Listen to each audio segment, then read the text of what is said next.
फिलहाल जो घर उसमें हो रहा है, फिलहाल हमारे शिप जो किस तरह से वापस लाए जा रहे हैं अपने हिसाब से, अपने तरीके से और अपनी शर्तों पर, हम अपने आप को सुरक्षित रखने की कोशिश कर रहे हैं।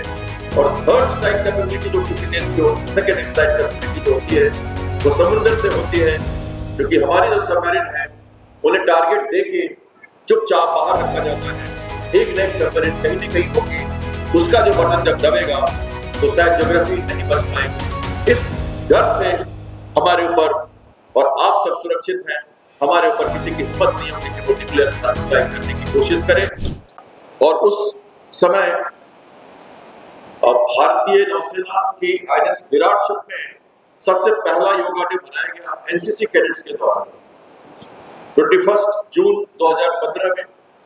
और मुझे बहुत खुशी है ये बताकर आप सबको कि आज मैं यहाँ हूँ उपस्थित डॉक्टर विजय महाराणा जी, जो हमारे योगा गुरु हैं। फर्स्ट डॉक्टरेट इन्होंने फिलॉसफी में ली है, मुंबई यूनिवर्सिटी से मास्टर्स किया इन्होंने, और उनके जो पूरी योगदान थी उसके नियंत्रण में मैंने as commanding officer National Cadet Corps Naval Dockyard NCC में आईएनएस विराट पे ये आयोजन करवाया, जिसमें करीब 350 कैडेट्स को 1 महीने ट्रेनिंग दी गई। और आपको ये बात जानकर खुशी होगी कि जब कर्तव्य पथ पे यहाँ पहली बार इंटरनेशनल योगा डे मनाया जा रहा था आदरणीय प्रधानमंत्री मोदी जी के संकल्प से, उस दिन सुबह 7 बजे से 7:35 तक पूरे भारत में 13 लाख एनसीसी कैडेट्स ने एक साथ यूनिफॉर्म में मिनिस्ट्री ऑफ जो आयुष है उसकी जो सीडी बनी थी प्रोटोकॉल की, उसमें जो 17-18 तरह की योगा का सीडी बनाया गया था, उस सीडी पे एक पर्टिकुलर यूनिफॉर्म में एक साथ योगा किया, जिसको लिम्का वर्ल्ड ऑफ रिकॉर्ड्स में रिकॉर्ड किया गया और स्थापित किया गया। तो वो पहला इंटरनेशनल योगा डे था। आज मैं सुबह दिल्ली कैंट में एक कैंप में 550 गर्ल कैडेट्स को संबोधित करके आ रहा हूँ। 8:30 से 10:30 बजे तक मैं वहां था।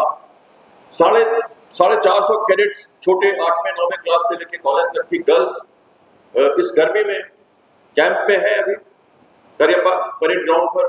वहां मैंने ये फोटोग्राफ्स दिखाए, उनको याद किया मैंने डॉक्टर विजय महाराणा जी को और उनके संकल्पों को, जो उन्होंने पूरे बारिश में, वो बारिश का दिन था मुझे याद है, 3 दिन लगातार मुंबई डॉकयार्ड में होटल जो ताज है उसके सामने ये शिप एंकर्ड था, और वहां हमने ये फंक्शन किया जिसकी जो तस्वीरें हैं वो पीएमओ तक गई और इसको काफी अपलॉड मिला पूरे वर्ल्ड में।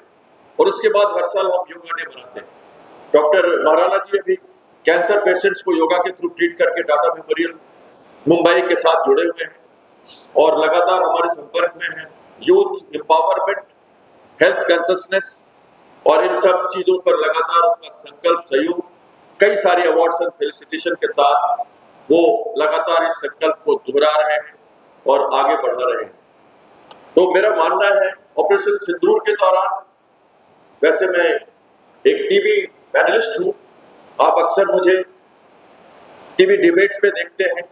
परसों मैं टीवी 9 पे था 2 घंटे के लिए, और लगातार मैंने ऑपरेशन सिंदूर की चर्चा करूं तो 1:30 बजे रात को अटैक हुआ था जब, तो मैं सफदरजंग इनक्लेव में रहता हूं, वहां से मुझे करीब 32 मिनट लगे रिपब्लिक टीवी नोएडा 150 सेक्टर पहुंचने में।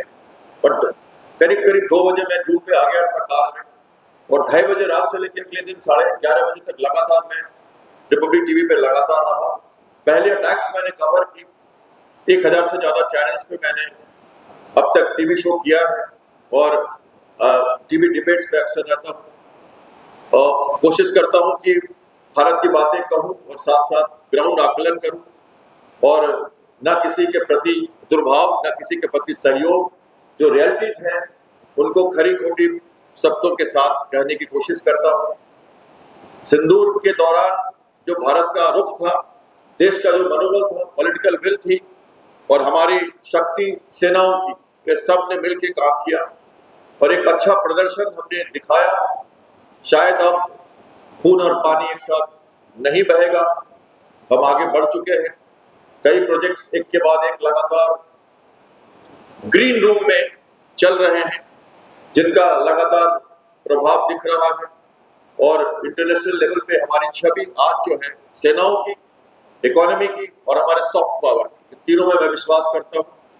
तो सबसे जरूरी है हमारी इकोनॉमी और सेना मजबूत, और तीसरा हमारा सॉफ्ट पावर, हमारे संस्कार, हमारी जो बुद्ध की नीति, शांति का देश, उसके प्रति जो हमारे south east Asia, African countries, global south में जो हमारा प्रभाव है वो किसी से छिपा नहीं है।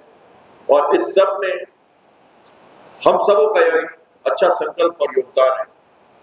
यूथ के साथ जुड़ा हुआ हूँ, लगातार ट्रेनिंग करता हूँ उनकी, कई वॉरशिप्स कमांड किए मैंने, कई देशों का भ्रमण किया, इंटरनेशनल रिलेशन में भारत को सहयोग दिया, पिछले दरवाजे से कई बार काम करना पड़ता है और इंटरनेशनल डिप्लोमेसी में खासकर भारतीय नौसेना का जो की जरूरत जो है वो आप सब जानते हैं कि हम उसको बहुत बखूबी निभाते हैं, चाहे रेड सी का अटैक हो पिछले साल 24-25 में, या फिलहाल जो ईरान में हो रहा है, फिलहाल जो हॉर्मुज़ में हो रहा है, फिलहाल हमारे शिप जो किस तरह से वापस लाए जा रहे हैं अपने हिसाब से, अपने तरीके से और अपनी शर्तों पर हम अपने आप को सुरक्षित रखने की कोशिश कर रहे हैं।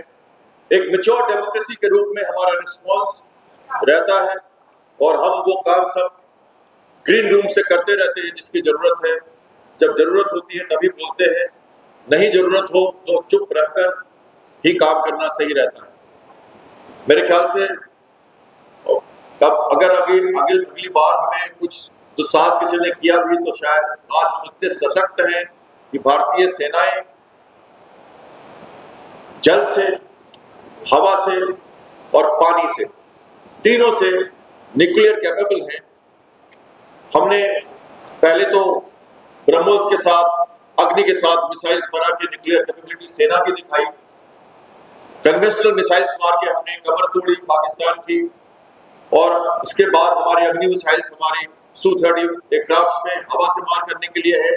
और आपको खुशी होनी चाहिए कि हमारे जो 3 सबमरीन हैं, अभी जो नई सबमरीन बनी है, अरिहंत, अरिघट, अरिधमन और अरिसूदन, चौथा सबमरीन जो है nuclear powered, nuclear missile capability के साथ 5000 किलोमीटर पानी के अंदर से चुपचाप मारने के लिए तैयार है, रेडी है।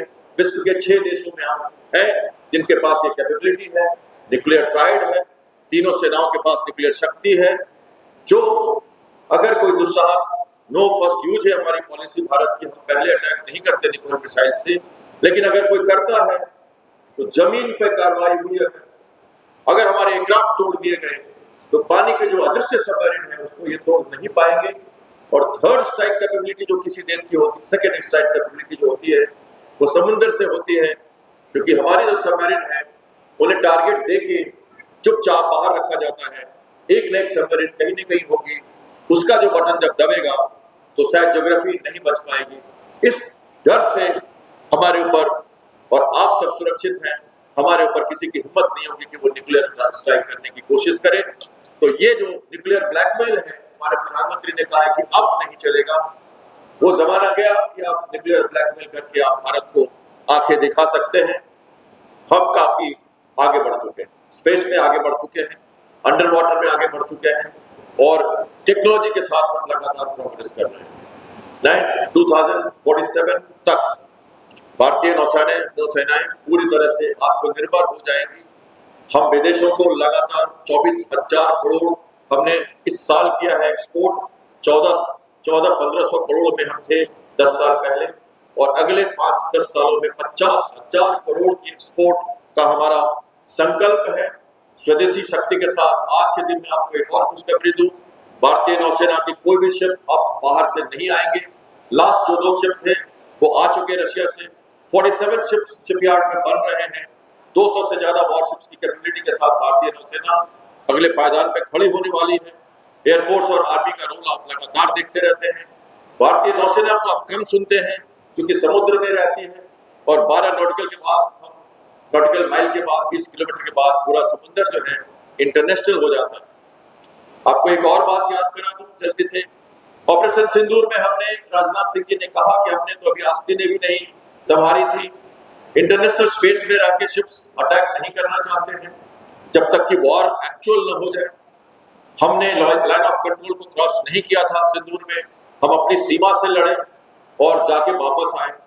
पर नौसेना के शिप्स इंटरनेशनल वाटर में रहते हैं और अगर नौसेना अटैक करती है तो वार एक बड़ा विकराल रूप लेता है। आपको पता है ईरान में क्या हो रहा है, आपको पता है ब्लॉकेड क्या हो रहा है। मेरी जो आर्टिकल्स हैं जो मैं लिखता हूँ, मैंने ब्लॉकेड की परिकल्पना 1.5 महीने पहले कर दी थी। 4 आर्टिकल लिखे मैंने सेंट्रल कमांड के ऊपर और कहा कि अमेरिका वार रोक के ब्लॉकेड करेगा, दबाएगा उनकी नस और स्लो वार में परिवर्तित करके पूरे विश्व के साथ ईरान को भिड़ा देगा। करीब करीब वही हो रहा है। और आज यूरोपियन फोर्सेज वहां नेवी की जा रही हैं, वो कहेंगी हम तो मिशन में आए हैं, पीस कीपिंग में, हमें अपने शिप्स निकालने दो, तुम अपना अमेरिका से लड़ो। लेकिन ऐसा होगा नहीं, ईरान उनसे भिड़ेगा और चांसेस हो जाएंगे कि ये दूसरी तरफ लड़ाई चली जाए अगर नेगोशिएशन नहीं हुआ, जैसा आप सब जानते हैं। तो स्थिति काफी डिफिकल्ट है। मैं नेवी की चर्चा के साथ इसको जोड़ रहा था। मैं यहाँ पे वो बातें नहीं करना चाहता वार की या मॉकरिंग नहीं करना चाहता। नेवी का रोल बड़ा साइलेंट होता है, बड़ा लीथल वेपन्स के साथ नेवी जाती है, पीस कीपिंग मिशन के लिए जाती है, लेकिन रात को पॉलिटिकल विल के साथ वो सारे उसके दांत का जहर और वो वेपन्स खुल जाता है, रोल चेंज हो जाता है। तो जितनी भी सेनाएं आपने देखी होंगी विश्व में, वो आती हैं कि हम अपने लोगों को बचाने आ रहे हैं, समझाने आ रहे हैं, पीस कीपिंग के लिए आ रहे हैं, और 2 दिन के बाद वो रोल चेंज हो जाता है और वो ऑफेंसिव पोस्चरिंग में आ जाते हैं। ये नेवी का रोल है। इसलिए कह रहा हूं कि अगर कोई टैंक कहीं जा रहा है तो टैंक पीस कीपिंग मिशन में नहीं जाता, लेकिन शिप अगर जा रहा है तो उसमें टैंक भी होता है। तो शिप कहता तो है कि मैं पीस कीपिंग मिशन में जा रहा हूं, पर उसके साथ टैंक है और जरूरत पड़ने पर उस टैंक का उपयोग दूसरी तरफ मोड़ा जा सकता है। तो ये हो सकता है ईरान के केस में। यूरोपियन नेवल फोर्सेज जो है वहां लगातार फ्रांस का चार्ल्स डिगोल और 12 से ज्यादा नीदरलैंड, ग्रीस, इटली, जापान के मैन सुपर्स, ये सब मौजूद हो रहे हैं और पहले से थे। अदृश्य शक्तियां पानी के अंदर हैं।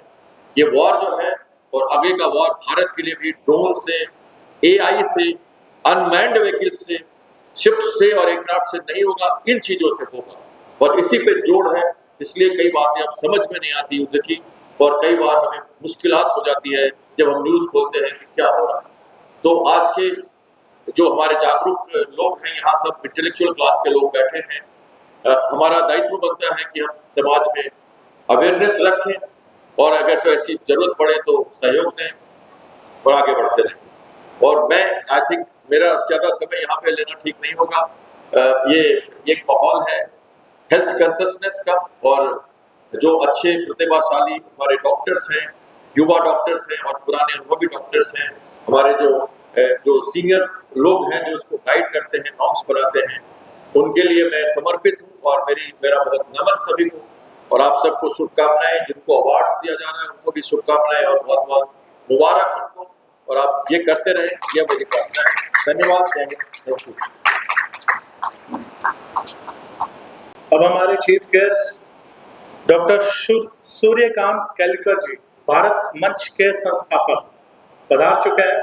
मैं करतल ध्वनि के साथ उनका हार्दिक अभिनंदन करता हूँ।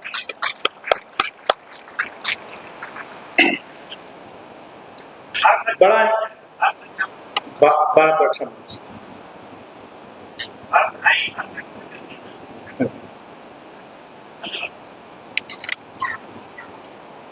बहुत ही भावपूर्ण आपका उद्बोधन था और इसी के साथ मुझे एक शेर याद आता है। सबसे पहले तो हम श्रद्धांजलि देते हैं। कई लोग इस संग्राम में रहे, कुछ लोग नहीं रहे,